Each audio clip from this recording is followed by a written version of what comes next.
Hey everybody, Kennedy Hawk here, continuing our new player series, doing some villain primers for the core set. So today's shield guide is all about the Klaw villain, which is the second villain you'll probably play against in the Marvel Champions core set. As always, if you have any comments about Klaw, if you like this video, if you'd like to discuss more about Klaw with new players, leave some comments below, jump on any of the Marvel Champions Discord and talk to some of those new players because they would love your tips and tricks for taking on this solid sound menace. Alright, so let's get into things right away, just like we did with Rhino. Klaw has 3 villain stages, Stage 1, Stage 2, and Stage 3. In Standard mode, you're going to be playing against Klaw 1 and Klaw 2, so they both have 2 schemes, 0 attack, and then 1 attack, but don't let that fool you, it's a little bit more than that.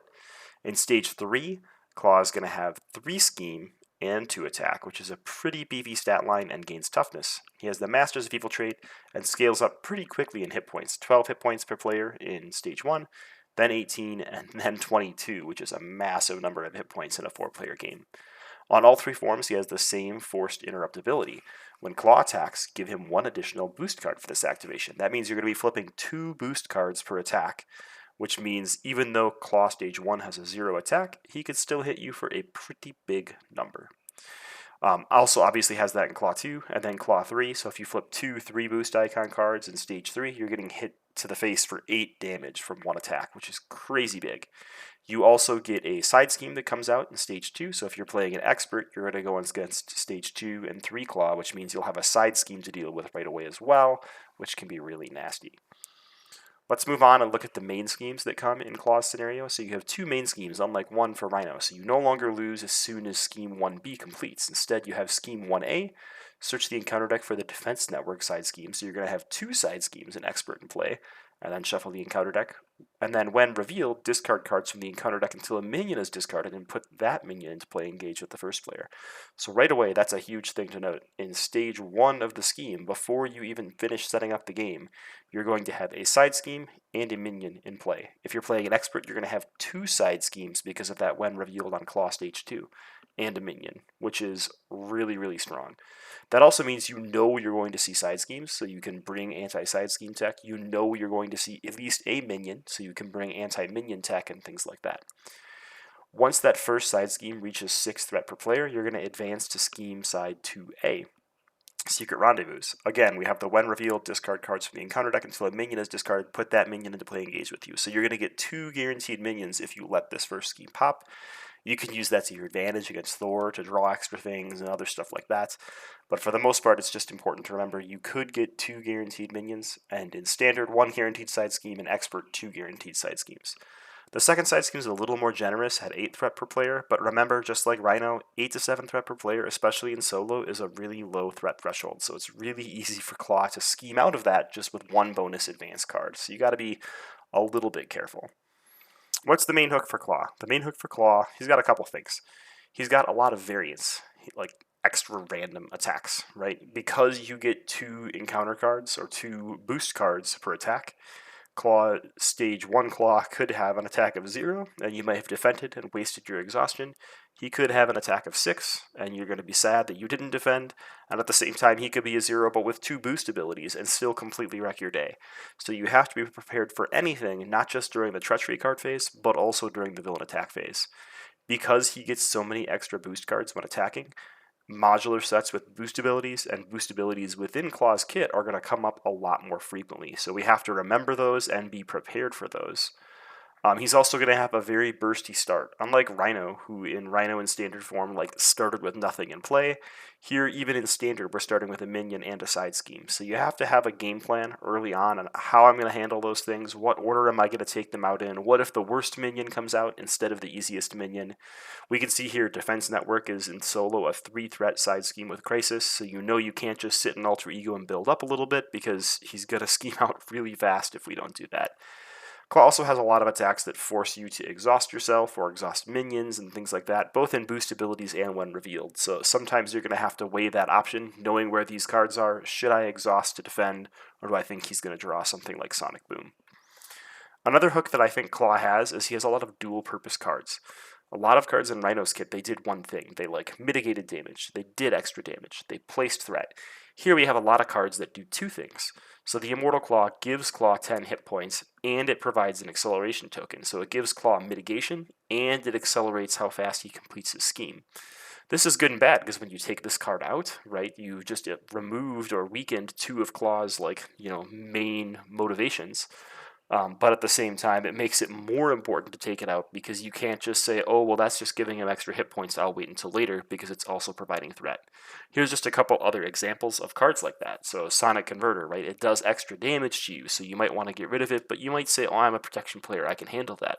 The problem is, if he damages you, he also stuns you. So that's going to provide some mitigation to Klaw and slow down your success rate to increase Klaw's success chances. Solid Stone Body is very similar. Retaliate 1. So you might think, oh, well, this is extra damage that I'm going to be hit with for attacks, and I can suffer 1 damage, that's okay. But this also hits all your allies, so it removes a lot of ally strategy from you. It also means you're going to have to heal more, which means you're going to flip down and probably provide more threat onto the main scheme for Klaw. So another thing that can kind of provide two purposes. And then Klaw's Vengeance, just the one revealed here. You have Klaw attacks you, so that could provide damage. If the attack deals damage, it also places threat.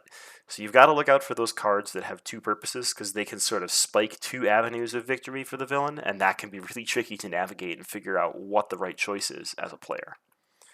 So let's talk about setup. I said the setup is super bursty, right? We're starting with Defense Network, so let's just talk about a 2-player game. That's a 4-threat side scheme with Crisis. That means that you're not going to be able to remove threat from that main scheme until you get rid of Defense Network. So you need to, as a team, think about how are we going to get rid of Defense Network in that first turn or that second turn if we have to wait that long.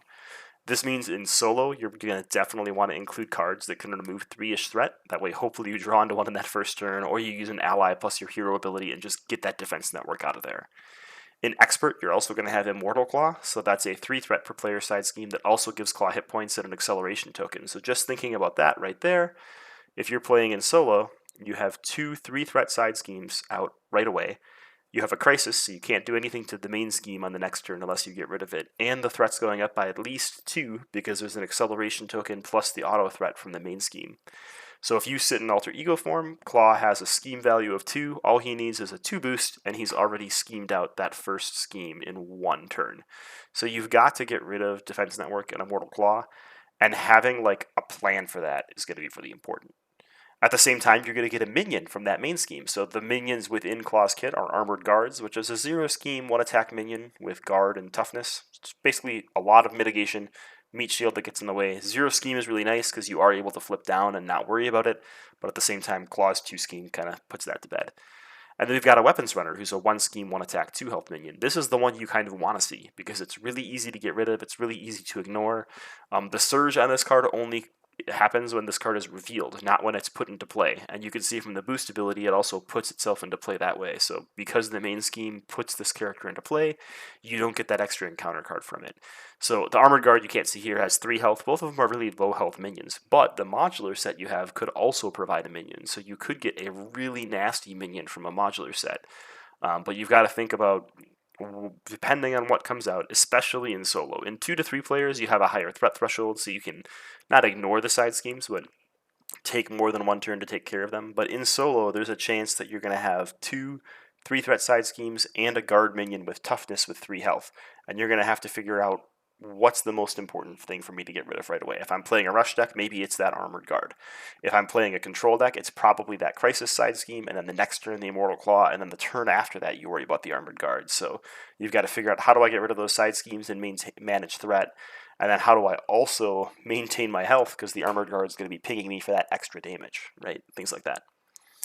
So cards in his kit, he's got mitigation cards just like Rhino did. So we've got Sonic Converter, right, that can stun a character, that acts as mitigation. We've got Sound Manipulation, Klaw heals for 4 damage. If no damage was healed this way, this card gains Surge. So again, turn off Surges. Always good to ping Klaw for 1. At the same time, you've got a when revealed hero card, take 2 damage, Klaw heals 2. Definitely can auto kill you if you're not careful. And then we've got guard minions with toughness, so you've got to ping off that toughness and then deal 3 damage, and then you can go to Klaw. I also include Sonic Boom as kind of a mitigation card, because if you leave 3 allies ready and yourself ready and think you're just going to face tank Klaw and this comes up as your treachery card, he can remove a ton of damage and threat control from your capabilities if you're unable to pay that when revealed. So that can sort of mitigate how quickly you are able to take him down. He's got lots of things that place threat. Right, we've obviously got our advances, but we've got Defense Network and Immortal Claw. Immortal Claw should probably also be on the mitigation category. And then Claw's Vengeance, right? His extra activation card also places threat. Now, it doesn't in Alter Ego, so that's pretty nice because you only get advances as those extra activations, but can still be annoying and disruptive with that discard. The rest of his cards, we've got an Illegal Arms Factory, which is just a generic side scheme with Hazard. We've got Solid Bound Body, which is going to do Retaliate, and then 2 of these Weapons Runners that surge. And even though they have 0 boost icons, we should probably consider them at least a 1 boost icon card because they come into play when boosted. So if they get boosted during that initial attack, they'll also attack or scheme. Not if they come in from like an advance or from an assault or something like that. Boost abilities was another thing we talked about. So we've got 4 boost abilities. We've got 2 copies of Sonic Boom, which after this activation deals damage to you, exhaust your hero. And then we've got 2 copies of Weapons Runner. Also in the modular set that comes with Claw, there are 4 more minions, each that have a pretty nasty boost effect. Deal 1 damage to each hero, give the villain a tough, exhaust each ally you control, discard a random card, real nasty effects. So some general tips and tricks for Claw. I spread these out so I can talk about them a little bit more compared to Rhino. Don't be fooled by Claw's low attack. I already talked about this. The 0 attack is not just 0 attack. A lot of times it might be because there are 0 cost or 0 boost icon cards in the encounter deck. But if you draw Solid Sound Body and Sonic Converter and you were expecting a 0 and get hit for a 6, that's a real bad day. Now, there are no Amplify icons, which is the side scheme icon that gets introduced later in the Marvel Champions core set, but if you're mixing this with later expansions, Amplify basically adds 1 boost icon to each card. So that's going to add to both of Claw's cards. So now these 2 cards can punch you for 8 on a single attack, which is really big. And if you have that Amplify icon and those hit for 8, and you're playing against Claw 3 because you're playing in Expert mode, that's going to hit you for 10, which is ridiculously strong. So obviously you have to be careful and like take calculated risks. So it's going to be important to count, right? There are only these 2-3 boost icon cards in Claw's kit itself. So depending on what modulars you mix in, you know where those 3 boost icon cards are. Are they in the deck? Or are they in the discard pile? Or are they attached to Claw? That might be a decision point you want to make. Maybe I leave this attached to Claw for 1 more turn because then it doesn't get shuffled into the deck. So think about things like that. Again, conditions are still super clutch against Claw. Turning off that attack and avoiding the difficult decision point is really powerful as a player. Plan your opening move. Like I said, you have to come up with a plan for your gameplay. What's the most important thing to take out first? And if you are a character that knows you need to flip down, you're going to need to get extra cards, you're going to have to find a way to take care of those side schemes. So in Standard, right, if you have Defense Network out there and you decide you're Iron Man and you're going to sit in Alter Ego form for 1 turn, Claw's going to scheme for 2 plus a boost card.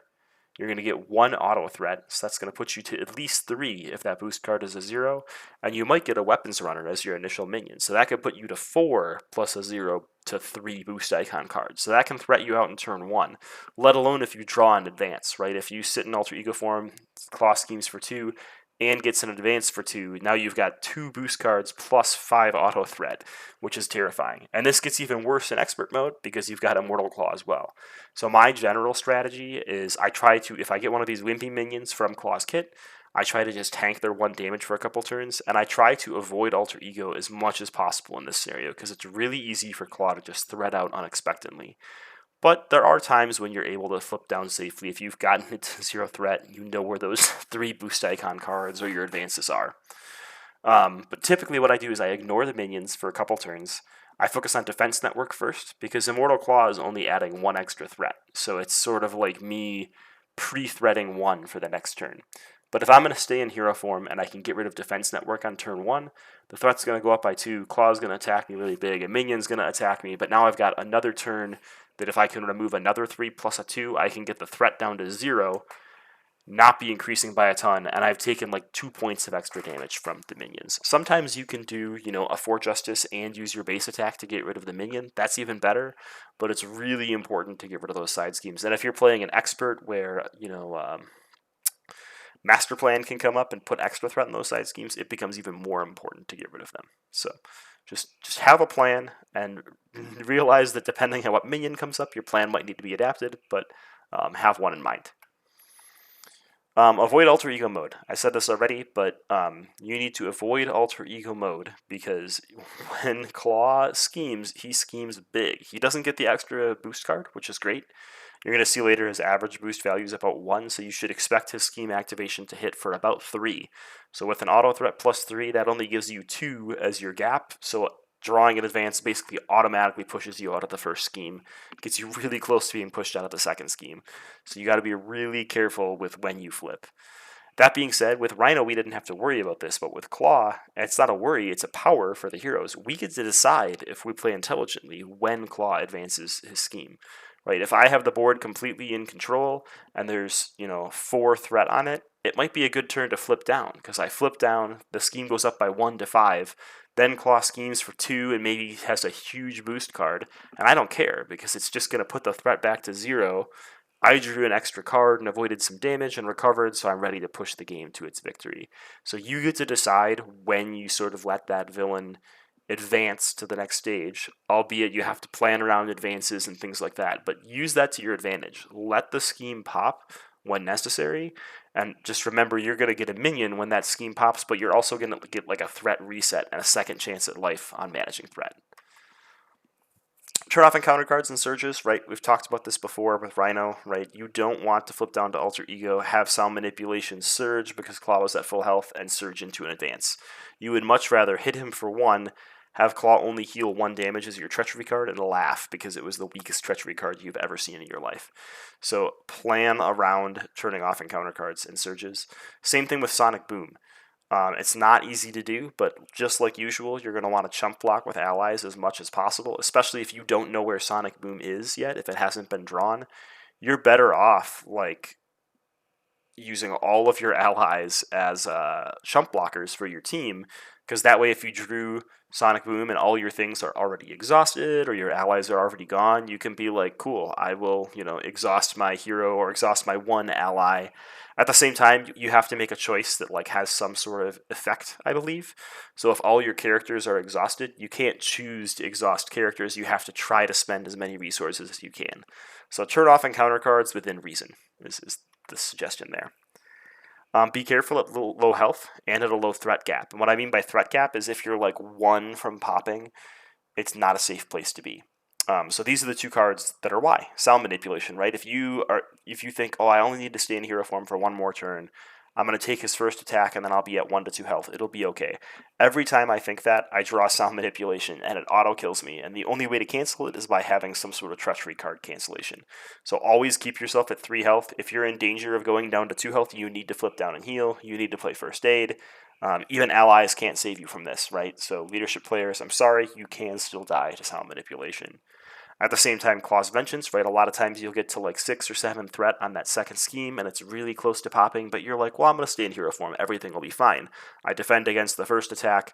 Klaw's Vengeance gets drawn, and I have nothing to defend against it. So I take a little bit of damage, and I'm at full health, and I think, well, that's going to be fine, except that 1 threat gets placed and ruins your day.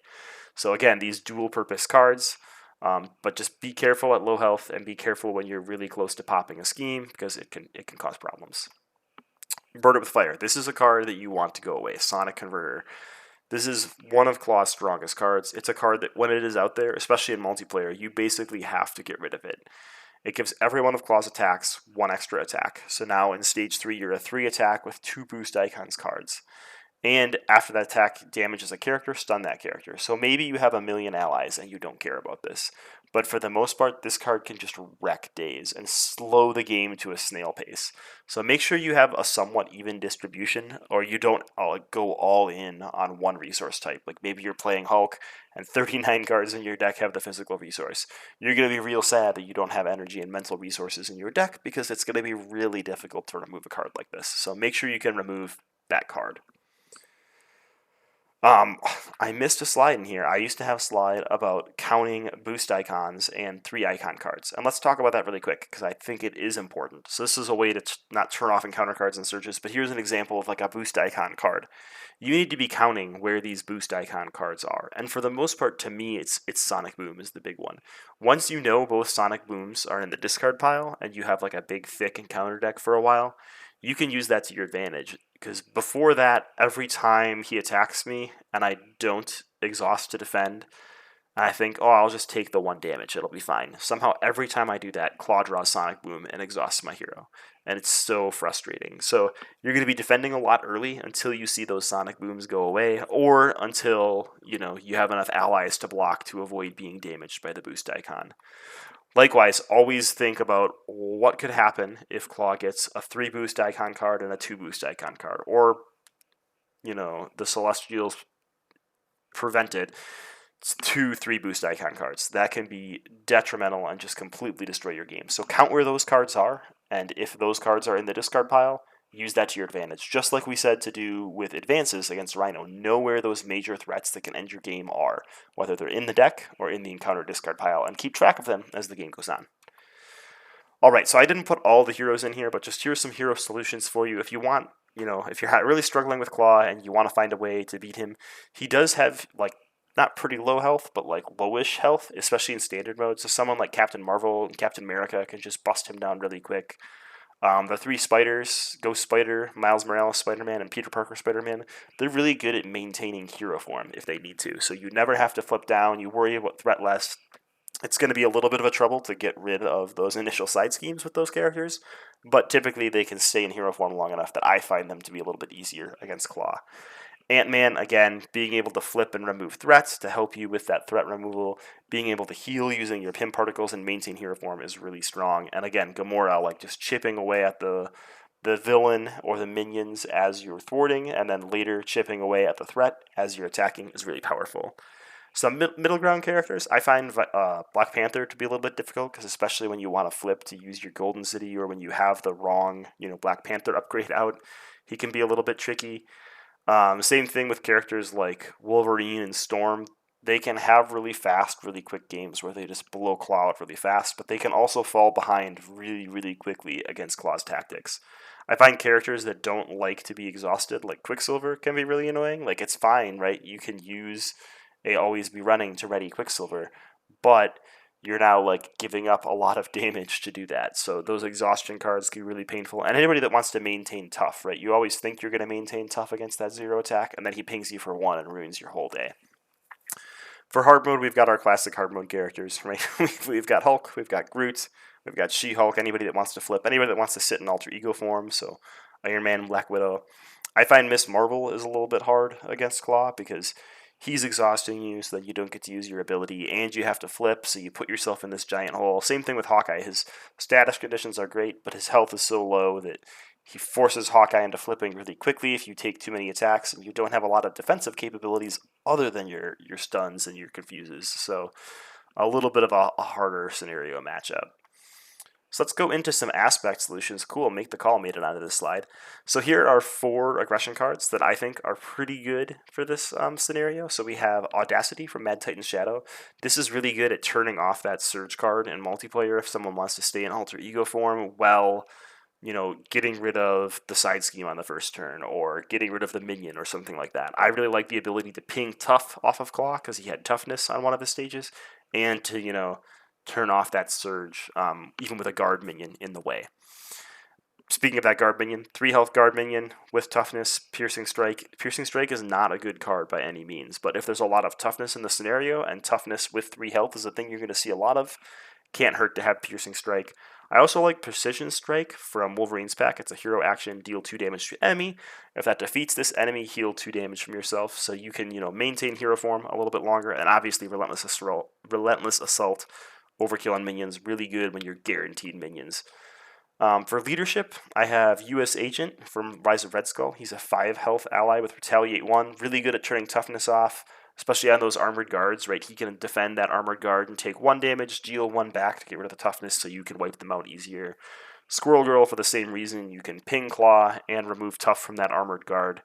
Get Ready is really good. If you have a Get Ready in your hand and you only have 1 ally out there, you might exhaust your ally to Sonic Converter and then say, well, this is a way cheaper way to keep my ally unexhausted using Get Ready next turn. And make the call, right? You're going to be chumping with allies a lot because you're worried about Sonic Boom, so have a way to bring them back at the right moment. From Justice, I have Sonic Rifle from Venom. It's going to allow you to flip, which is pretty essential for Justice characters and pretty essential for all characters if they want extra card draw. I think Stealth Strike is really strong against Claw. This lets you have a really good opening where you can potentially get rid of a minion and remove 2 threat from the side scheme, so you just need a little bit more to remove one of those side schemes in solo. So maybe you have, the weapons runner out, you Stealth Strike the weapons runner for a little bit of excess damage, but also, hit Defense Network for 2 threat, and then you use your hero to finish off Defense Network, and you've gotten rid of 2 of your 3 initial threats in Expert Mode, which feels really good. Wraith from Nebula's pack is able to cancel boost effects and boost abilities, really, really strong. And then Under Surveillance from Thor, right? Giving yourself that extra room, usually on the second version of the scheme. That 6 bumping to a 10 helps a little bit, but it's not great. But that 8 bumping to a 12 is like a huge deal in solo. You can usually survive an advance or even like the dreaded double advance if you can get up to 12 threat threshold. From Protection, we've got What Doesn't Kill Me from Sinister Motives. That lets you heal 2 damage to ready your hero. So again, maintaining hero form, not worrying about that exhaustion or having to defend. Hard Knocks, deal 4 damage to an enemy. If you defeat it, give yourself a Tough. So you don't have to worry about Sonic Boom, because Tough is going to absorb all the damage. All sorts of great things like that. So again, anything that gives you a benefit from defeating a minion or a side scheme can be really, really strong. Preemptive Strike, when a boost card is turned face up while the villain attacks, cancel all boost icons in that card, and then deal 1 damage to the villain for each boost icon canceled this way. This is really strong. It gets around guard, so you can turn off that ping or that sound manipulation, even when there's a guard minion out. It's also really good because you can turn off those like really big boost icon cards. Defiance is a little bit less good because you play Defiance before you know what the boost icon is going to be, which can be a little bit troublesome. And then Indomitable, right? That lets you defend ready. You trigger Indomitable after the boost ability from Sonic Boom, so you don't have to worry about like Sonic Boom exhausting you because you're already exhausted. Sonic Boom's boost ability does nothing, and you get to ready at the end of the day. Great stuff. From Basics, I've got some weird cards in here, so let's go through them. From Black Widow, we have Target Acquired, that after a boost card is turned face up, cancel that boost ability. Really, really good again for turning off Sonic Boom at just the right moment. I have Snowguard from Ironheart. Snowguard's a really cool champion ally. They have 0 thwart, 0 attack, and 3 health. After they enter play, you basically get to choose one of these 3 abilities. You can give them plus thwarts. That's going to help you eliminate those side schemes early. You can give them plus 3 attack and overkill. Again, minions, overkill, seems good. Or, and this is my favorite move against Claw, you can give them plus 5 hit points and retaliate 1. So now you've got an 8 hit point retaliate 1 ally that can defend against Claw a couple times and ping him back to remove toughness and turn off searches and things like that. And then we've got Vivian. After Vivian enters play, also from Ironheart, choose an attachment, non-elite minion, or non-permanent side scheme until the end of the round. Treat that card's printed text box as blank.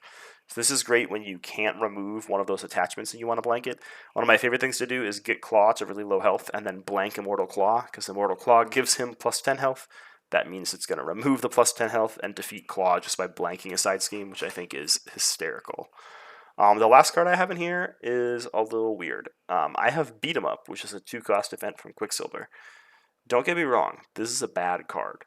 But it's a bad card that, like, in certain scenarios can be good, right? Like, this could be okay against Ultron.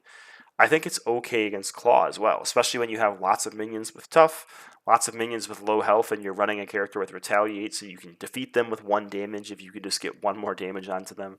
My main reasoning for this is to hit Tough off Claw and an Armored Guard at the same time, or to turn off Claw's Surge and hit that Armored Guard at the same time. Still kind of like a niche pick, so I wouldn't, throw a bunch of beat 'em ups in your deck, but if you're having trouble with toughness, it's one way to help out if you don't have Piercing Strike or something like that.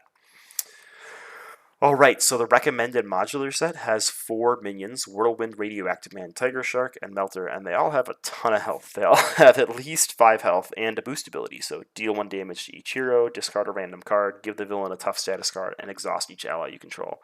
Really, really nasty. At the same time, we get 2 copies of Masters of Mayhem, which is each Masters of Evil minion attacks a hero engaged. It is engaged with. If no attacks were made this way, search the encounter deck for a Masters of Evil minion. So if player 2 gets an attack, that's totally fine. But if you drew this card and there were no Masters of Evil minions out there, you're going to go find one. So to me, I treat that like 2 more, or at least 1.5 more minion cards in the deck. And then Masters of Evil, the side scheme as well. Like this side scheme is like a miniature Shadows of the Past, right? Shadows of the Past brings out your Nemesis and a side scheme. Here's a side scheme with an acceleration token that also says when revealed, discard cards from the encounter deck until a Masters of Evil minion is discarded. Put that minion into play, engaged with the first player. So you're getting a real nasty minion, a bunch of cards milled from the encounter deck to push you towards another acceleration token, and a side scheme with acceleration on it right away. It can be real brutal. So looking at boost icon counts, right? We've got Klaw with 5 zeros, 5 ones, 4 twos, and then 2 3 pluses. They're both threes. In Standard, we've got 4-2-1-0, and Masters of Evil, we've got 4-0-3-0. So when we average all that out, if you look at just Klaw plus the Standard, your average is about 1. The Masters of Evil lowers that because they have those 4 minions with no boost icons down to a 0.96. But remember, there's a lot of boost abilities. So there are 8 boost abilities. So of the 13 cards that have 0 boost icons, 8 of those have boost abilities. So you're going to be getting almost something from the boost guaranteed, whether it's a boost ability or a boost icon. And we talked earlier about the Sky Weapons Runner, right? They come out on boost abilities. So if this is the initial attack or the initial scheme of the villain during the villain phase, that boost ability basically acts like a boost icon, because then the weapons runner comes out and also schemes or also attacks. So you got to be a little bit prepared for that. So if you move 2 of those zeros on Klaw over to the 1, now your Klaw plus Standard is about 1.1, just less than 1.1, and your Klaw Standard and Masters of Evil average is just over 1, so 1.03. So you should still plan for around 1. Remember, if you include a nastier modular set, that number is going to go up. So be prepared if you include a lot of 3s, a Sinister Assault, or something like that. Encounter card types, I didn't put them by like archetype this time, but you do end up with 9 minions in the deck with the recommended modular set, 15 treacheries, 2 attachments, and 4 side schemes. So again, pretty minion and treachery heavy, more minion heavy than Rhino was, and the minions are beefier and nastier. So prepare 4 minions when you're playing against Klaw. Some mod mixing suggestions. So if you want to have an easier time with Klaw than the recommended modular set, you could try things like Bomb Scare, Power Drain, Hydra Assault, or Hydra Patrol. They'll still give you, a good challenge and, get you out of some of those nasty Klaw cards, but generally a little bit easier than Masters of Evil, in my opinion. If you want something somewhat harder, you can look at Legions of Hydra, which adds more nasty side schemes and some really brutal minions and more guard minions that can come out on that initial summon. You can do things like Under Attack with lots of boost abilities that damage several characters, or even Goblin Gimmicks, I feel like, is a kind of medium set because it's actually got a couple 3 boost icon cards and some boost healing to help Klaw maintain and draw into those 3 cards more often. If you want a real fun game, or a real hard game, you can try things like Band of Badoon or Space Pirates from Galaxy's Most Wanted. Both of those have real nasty boost abilities that is just going to wreck your day with Klaw. Sinister Assault from the Sinister Motives campaign expansion, I believe, has 6 minions. So those are real nasty minions that can come out on that initial flip, and they all have 3 boost icons. So you've now taken yourself from 2 3 boost icon cards to 8 in the deck, which is terrifying. Children of Thanos from Mad Titan's Shadow, again, has a ton of real nasty boost effects that can come out. And if you ever want to see boost effects go off well, you pick one of those modular sets and mix it into Klaw. And then I actually find Running Interference to be a pretty tough matchup with Klaw because you get forced to flip down a lot to remove some of those alter ego tied downs, or you get, extra when reveal abilities, and both of those things can just be deadly against this solid sound body. So, on to our patented Archery judgment scale. So we're going to be judging the Goldilocks difficulty effect. Again, I'm looking for a villain that challenges me a little bit, but isn't Nebula, and doesn't challenge me so little that I'm like, why did I take the time to set up this game? So there's like a little bit of a Goldilocks effect going on there. How much decision making and agency am I given with the player? Am I given interesting decisions, or is it kind of on autopilot? What's the uniqueness? Are there a ton of other villains that do the same thing? Is this just a big numbers villain? How do the thematics work out? That's really important for me. And then how fun do I find this scenario to be? I'm going to take those 5 things and average them up. So I have this at a 5 for Goldilocks difficulty. This should surprise no one that's talked to me before. Klaw is one of my favorite scenarios. Super excited for all of you to try it and hear me talk about it. But I think they really nail the difficulty on Klaw. I think part of the reason for that is they really make it unknown what's going to happen in the villain phase, but they don't make it unknown like it's unknown what's going to happen and whatever happens is going to be bad. It's unknown and like sometimes you'll make mistakes, but they're still recoverable, which is good. And because of that, there's lots of interesting decision making. So I give a 4 out of 5 on interesting decision making. I feel like you really do have a lot of cool decisions to make. The problem is when you don't know what's left in the encounter deck, if you haven't seen a lot of cards yet, sometimes it seems like those decisions are stabbing in the dark. So you exhaust to defend, and he flips 2 assaults, and you're like, well, cool. The assaults are gone, but I just completely wasted an activation, and I feel like, a bogus idiot, right? I just held up Captain America's shield while Klaw was punching at me, and then it turns out Klaw just punched the wall next to me, and I was like, oh, why did I even do that? So sometimes the decisions can be frustrating, but I think that makes them more valuable and worthwhile. Uniqueness, I have a 4 again. I think that Klaw is super unique. There are other characters that can get additional boost cards, but not at the rate that Klaw can. It really changes the game, and when you take a new player and play through Rhino, and then say, okay, cool, now let's try a different villain so you can see how different the game can be, Klaw really just blows minds with how cool he can be. Thematics, this is my one Klaw complaint. To me, nothing in the Klaw scenario feels like Klaw. Like, there's lots of cool Klaw art, there's lots of cool effects, but they're all pretty generic, and that's kind of typical in a core set. Like, the thematics of Klaw, it just doesn't get me. So, thematics kind of on the bottom of the pit, in my opinion, for Klaw. But fun factor, I'm putting it at a 5. I still find Klaw to be extremely fun. I can't convolute that and thematics. I mean, thematics is part of the fun for me, but do I enjoy playing against Klaw? You bet it. You betcha. So overall, we've got 19 points. Divide that by 5, we get an average of 3.8 points on our archery scale. So that's way up from where Rhino was. So we're getting better as we go through the core set so far. But I want to know from all of you. So sound off in the comments below. If you liked this content, be sure to like and subscribe. Let me know who your favorite hero is to take on Klaw. Who do you think makes Klaw more challenging? And what are your favorite modular sets? And if you have any tips and tricks for new players in the community when facing this solid sound menace, please leave them in the comments below or on Discord, because we're gathering all that information to release to all the new players that are influxing into this game during the Age of X-Men. Thanks for tuning in, and have a great day.